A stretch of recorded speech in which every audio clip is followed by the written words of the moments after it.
Welcome students, this is Pankaj Singh, Ask IITians faculty. I'm working with Ask IITians since last 3 years. This chapter, periodic classification, deals with the classification of elements in different groups. Why? Because it is very difficult to study the properties, the chemical and physical properties of every element individually. That's why we do classify them in some groups so that we can do the study in systematic and more easier way. In this chapter, we will start with Mendeleev's periodic table, which is not actually followed today, but that is the basic and the first successful attempt in classifying the elements in some groups and periods. And then we will move to the modern periodic table, which we follow today. We will also see how the properties of elements vary in a periodic table. We will study about two laws. The first one was Mendeleev's periodic law, which was followed by Mendeleev's, and now we follow modern periodic law. We will see what is the difference between these two and what were the drawbacks of the Mendeleev's periodic table and how we overcame those drawbacks in modern periodic table. This is in fact the it is the easiest chapter of chemistry for IIT-JEE. Most of the questions which you will find in IIT-JEE exam of this chapter are based on the direct knowledge of the concept. So I will suggest you to start the question paper from the questions of this chapter and then move to the another questions. Let's start. Mendeleev's periodic table was actually based on a law which is known as Mendeleev's periodic law, and according to which properties of elements are the periodic function of their atomic weights. That means if elements are arranged in increasing order of their atomic weights, what we find that the properties of the elements are repeated after a particular interval of time. And based on his law, the Mendeleev's periodic law, Mendeleev proposed a periodic table in which he arranged the elements in increasing order of their atomic weights, and actually his periodic table was obviously based on atomic weights, and it had some horizontal rows and which were known as periods and some vertical columns known as groups. It had actually 8 groups, and each group was further divided into 2 groups. From group 1 to group 7, these were divided into 2 subgroups, A and B. Like this one, the first group, it is divided into 2 parts, A and B. So these are 2 subgroups of the group A, and this one would be known as group 1A, this is group 1-2. Similarly, group 2A and group 2B, and so on. So each group from 1 to 7 is divided into actually 2 subgroups, and while group 8 contains 9 elements and it is known as transition metal group. So this was how Mendeleev's periodic table actually looked like. And if you see here, actually this periodic table is very small in size as compared to the one which we use in reality today. And this is because at the time of Mendeleev's periodic table, there were very few elements known and there were many elements to be discovered yet. So he produced his periodic table using all those elements which were at that time available. And if you see here, there are some empty spaces between the periodic table, and these spaces were the important property of Mendeleev's periodic table. We'll discuss about this later. Okay, so now let's discuss merits or advantages of Mendeleev's periodic table. Actually, this periodic table helped in study of the elements. Actually, we know that it is not possible to study, or it is very difficult to study the properties of every element individually.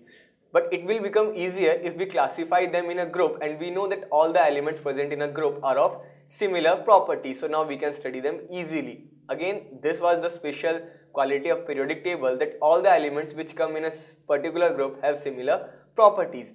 So Mendeleev's periodic table actually made the study of properties of elements easier. First time, all known elements were classified in groups according to their similar properties. So study of the properties of elements became easier.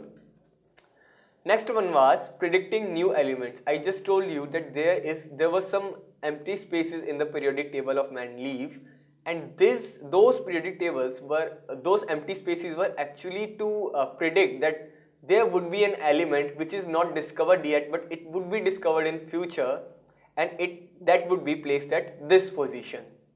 So it gave encouragement to the discovery of new elements, as some gaps were left, and some of them were scandium, gallium and technetium. These were the elements which were not discovered at that time, but Mendeleev left blank spaces for these elements, and he predicted that there would be some elements discovered with this atomic masses.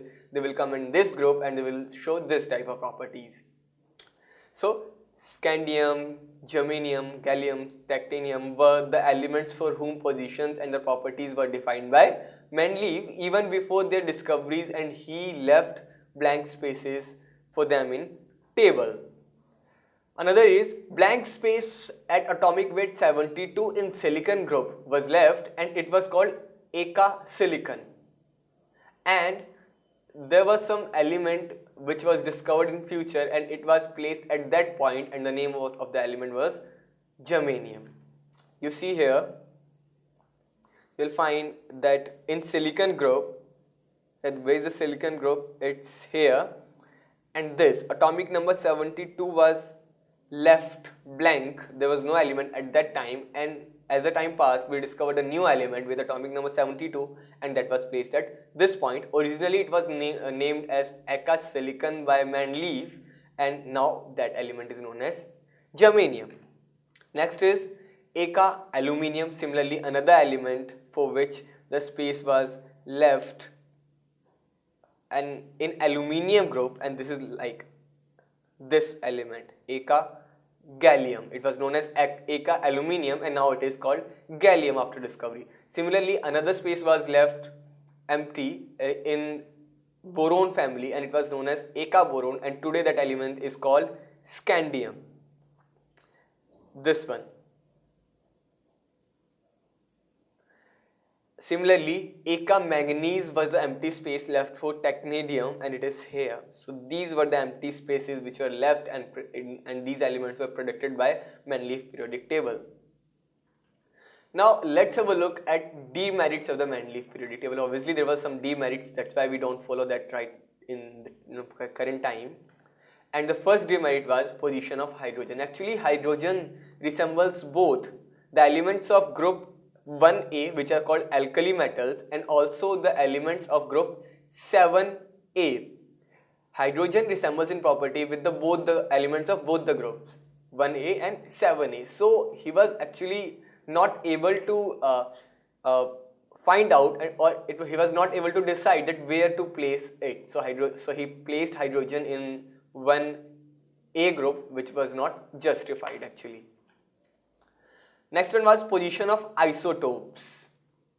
This was another demerit. We know what are isotopes. Isotopes are those elements which have similar atomic number but different atomic weights. So as we know, this table is based on increasing order of atomic weights. So isotopes having different atomic weights must get different positions in the periodic table, but there were no such positions for isotope in the Mendeleev's periodic table.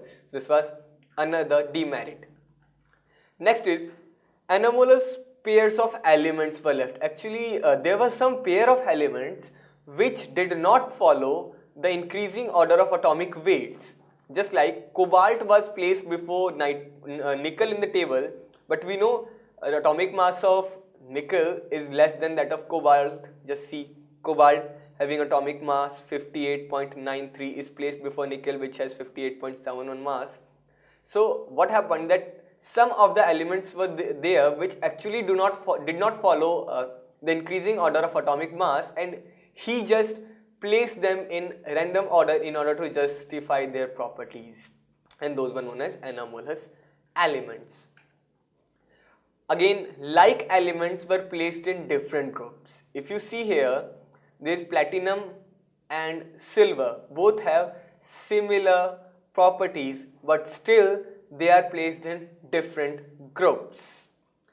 Platinum is placed in group 7, while silver is present in group 1B. Silver is here in group 1B, and platinum is here in group. So this was another demerit, that the elements which have similar properties are present in different groups. So we discussed about Mendeleev's periodic table, and we know that Mendeleev's periodic table was the first successful attempt to list all the present possible elements in a periodic table, and at the same time he left blank spaces for those elements which are not discovered yet, and he predicted their discovery. And this was the main key factor of Mendeleev's periodic table. It did have some drawbacks also, as it was not able to justify the position of hydrogen in the periodic table, and he just put some elements before with atomic mass greater than before those which have lesser atomic mass, just like here in case of cobalt having greater atomic mass than nickel, but still it is placed before nickel in order to just justify its property. And similarly, the elements with similar properties are placed in different groups. So this was some demerits and merits of the Mendeleev's periodic table. So students, in this video we studied about Mendeleev's periodic law, and based on that we studied about Mendeleev's periodic table, which was the first successful attempt to classify the elements. We know what were the disadvantages, and more importantly what were the advantages of Mendeleev's periodic table. In next video we will study about modern periodic law, and based on that modern periodic table.